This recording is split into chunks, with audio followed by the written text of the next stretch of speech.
Welcome back to my channel. It's been a while, but I'm back right now and just in time for the 2020 MLS season. Obviously, I'm a big fan of the Revolution, so I gotta be recording a nice little New England Revolution season preview here. I did end up doing a review of 2019, as times didn't end up working right for me for that. However, I am going to be hopefully doing some more content for 2020 for all Reds fans to see. I'm just excited to see what the season's going to bring.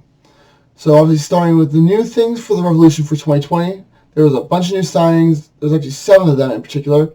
There was the signing of left back Alexander Büttner, Dutch left back. He's a very good. He used to play for Manchester United, one of his big teams he played for.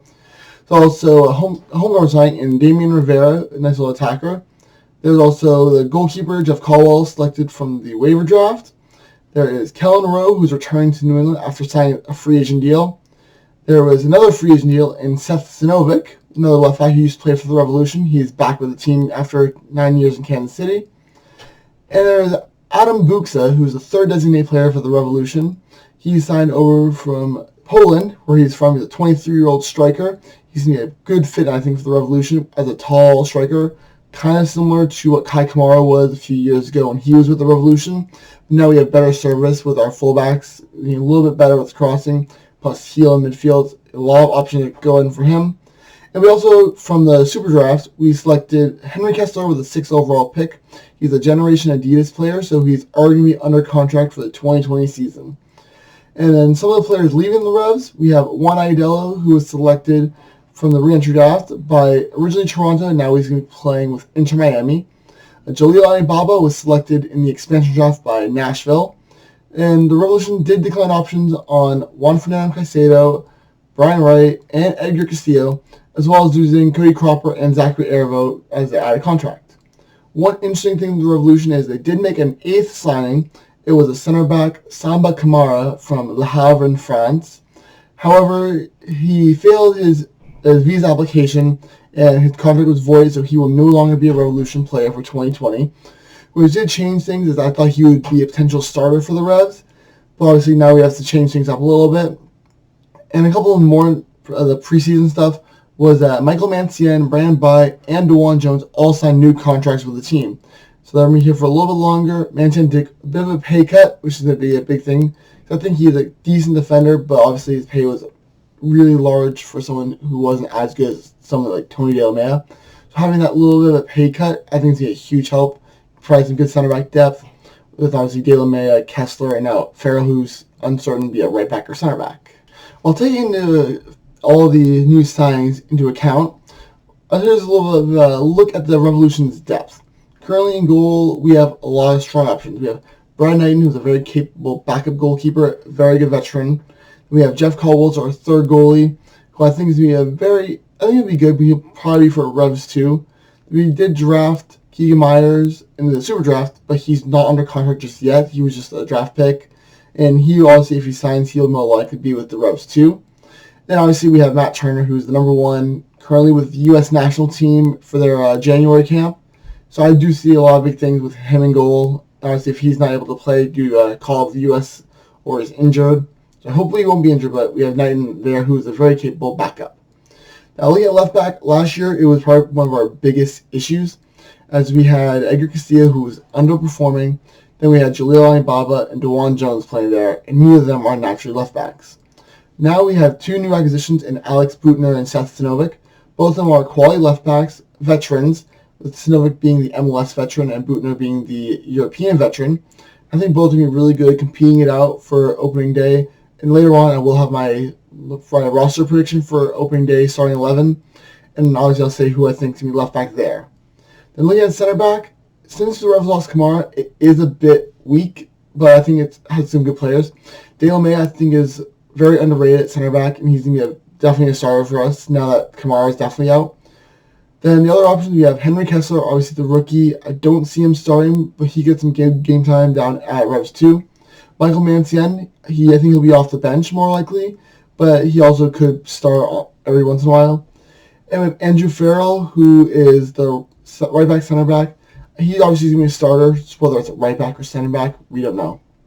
And speaking of right back, we still have Brandon Bye. Obviously, Andrew Farrell's there, so I'm not sure who's going to be playing where yet. I would prefer Farrell to be the right back just because I think he is more defensively sound than Brandon Bye.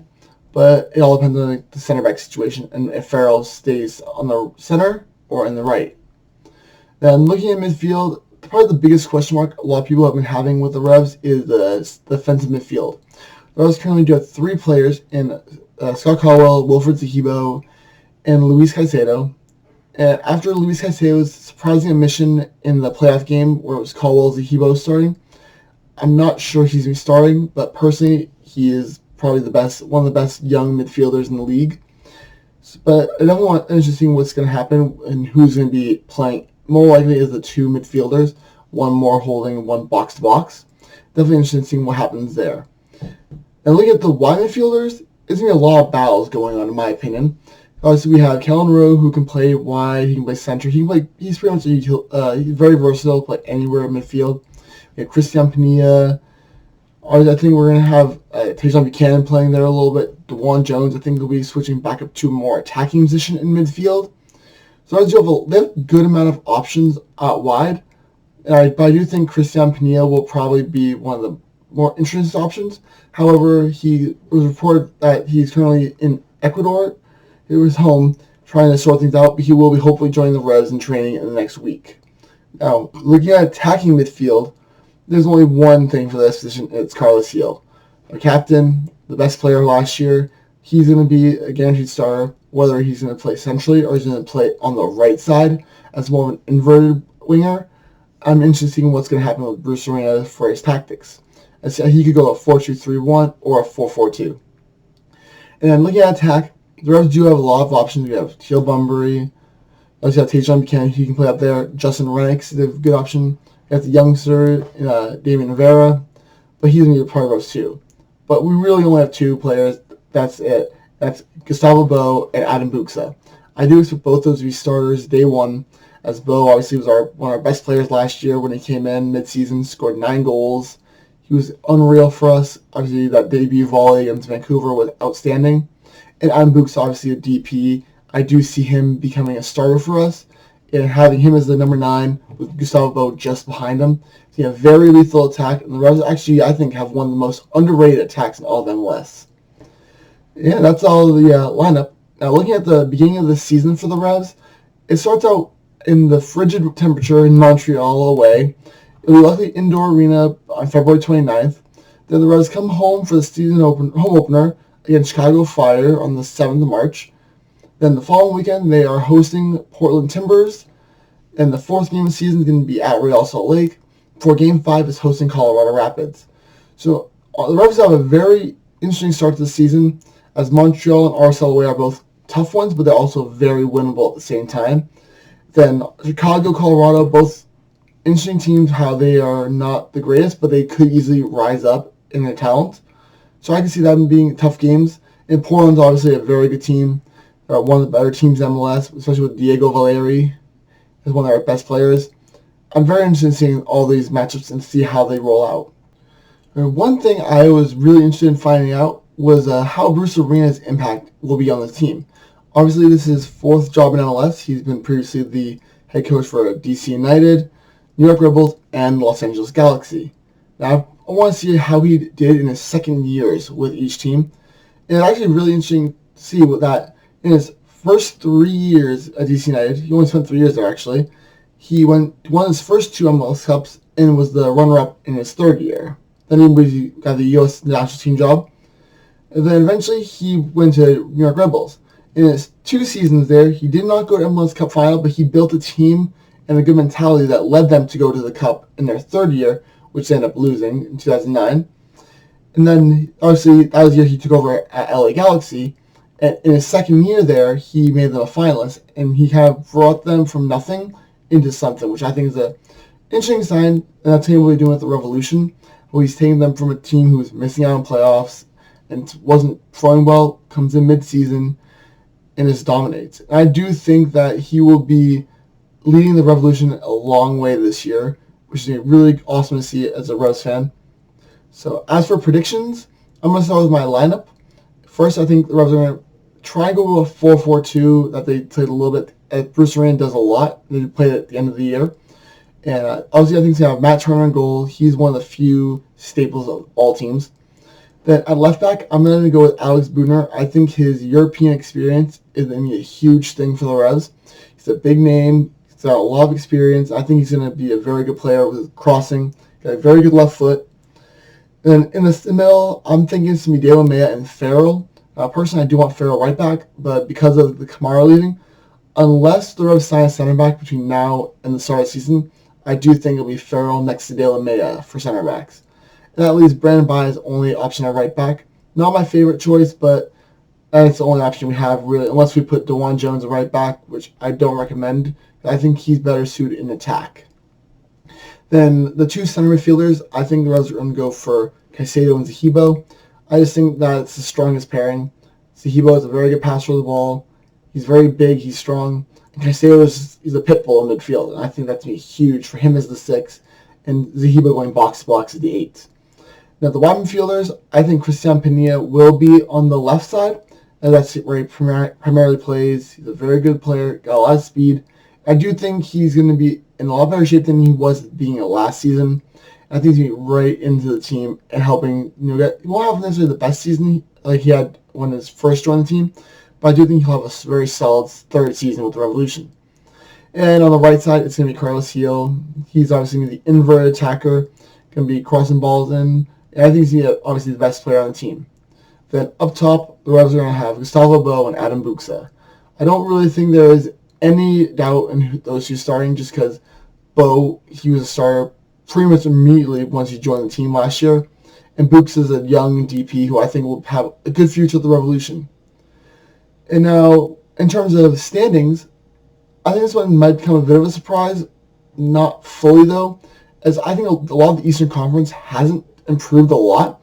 Atlanta did just trade away Julian Gressel to DC United today, as I'm recording this. And I don't think they really improved that much. Toronto hasn't done, they've done a little bit, but not that much. DC obviously has improved a lot, but they also did lose Wayne Rooney. And I think I won't see a lot of improvement outside of the Revs. And maybe, I think Orlando did a bit, but they're so far behind, I don't see them catching up. I do think the Revs will be a top 4 team in the East. And that's going to be a huge thing. They're going to get a home playoff game the first time in many years. I believe since 2014, when we went to the Cup run. That was the last time we hosted a playoff game, and that was when it was the 2 legs. So everyone, if you made playoffs, you probably were hosting a game. So I do think the Revs will be a top 4 team, get that home playoff game, which is going to be a massive thing. No, even if we're like 4, or the 2, or 1, 3, whatever, I think it's going to be a huge thing. And one thing I really think the Revs are going to do is they're going to be at least a conference finalist. I think they're going to make playoffs, even like 3 or the 4. They're going to beat the 5 or 6 whoever they play in the first round. And then they're going to go into the next round and take on the 2 seed. And I think they're going to beat them. Unless the 2 seed loses to 7, then even then, it's a better matchup, I think. I just think the Revs are going to get to the conference finals for the first time since that 2014 run. And I think that's a minimum. I think the Revs, if they do things right and there's like injuries, obviously you can't really account for them. If there's not so many injuries, I could see the Revs potentially even making it to the MLS finals again. And that would be obviously great. And I would love, hopefully it'd be at Gillette, but most likely it won't be because I don't know if the Revs are going to be high enough in the Supporter Shield standings to get that spot. And as for some statistic stuff, obviously I'm a big stats guy. And I do think the Revolution are going to have 3 double-digit goal scorers this year, and they're going to do 3 DPs. Gustavo Bou, I think he might hit 15 to 20 goals. I think Adam Buksa is also going to hit 15 to 20 goals. And I think Carlos Gil is going to hit 10 goals again. He is very well last year. He was our penalty kick taker for the most part. So I see him scoring like 4 or 5 goals from the penalty spot. But he's just very good at finding the space. He's going to get, I think he's going to have at least 1 free kick goal this year. That's my bold prediction right now is Carlos Gil will score a free kick goal this year. And then another thing, I think the Reds are going to have 2 All-Stars at least, and I think they will also have 2 players on the best 11. And I think those are going to be Matt Turner as the goalie. I believe he is the best goalie in all of MLS. He's done very well. He's better than Stephen Fry, better than Bill Hamid, better than Sean Johnson. He's better than all these very good goalies. I just think he's the best in MLS, and would not be surprised if he's named the best goalkeeper in MLS and wins that award. And I also think Carlos Gil will return to the best 11 as he did last season, but I do think he will finally get an All-Star nomination. He missed out last year. Every Revs player did. That was when they were not doing so well. Now I think with the full season of Bruce Arena there, I think Bo and Buxa, more likely Bo, Gil, Turner are the three top options for the Revs to make the All-Star team. But I'm leaning more towards Gil and Turner being the two definitely to get it. It'll be interesting to see what happens. Obviously, this is my personal opinion and what I've seen from the Revs in the training and from what I've seen of the highlights of the new players. But yeah, that's what I'm going to say. I'm also going to leave a link in the description to the Revs Discord if anybody wants to join. It's a great community there. We have a lot of good conversations about the Revs and MLS and all a bunch of stuff. But I'll leave a link that in the description. Now, what I'm going to try and do for future videos is I'm going to try and answer some comments. So whether I'm going to answer comments in the comment section below, or I'm just going to screenshot them and I'll answer in the next video. I just want to try and get some viewer involvement in the videos. I want to try and get more weekly or bi-weekly videos. So trying, especially when the season starts, I'm going to get match day vlogs going. Something to try and increase my productivities. I do want to do more with this channel this year, especially for the big season I think the Revs are going to have. But yeah, so if you want any comments, any questions for me, just leave them in the comment section down below. I'll either answer them in the comments or I'll try and answer them in the next video, which is probably more preferred for me. But yeah, and that is all I have. So yeah, I hope you enjoyed the video. Leave a like, subscribe if you want to, and I will see you in the next one. And go Revs!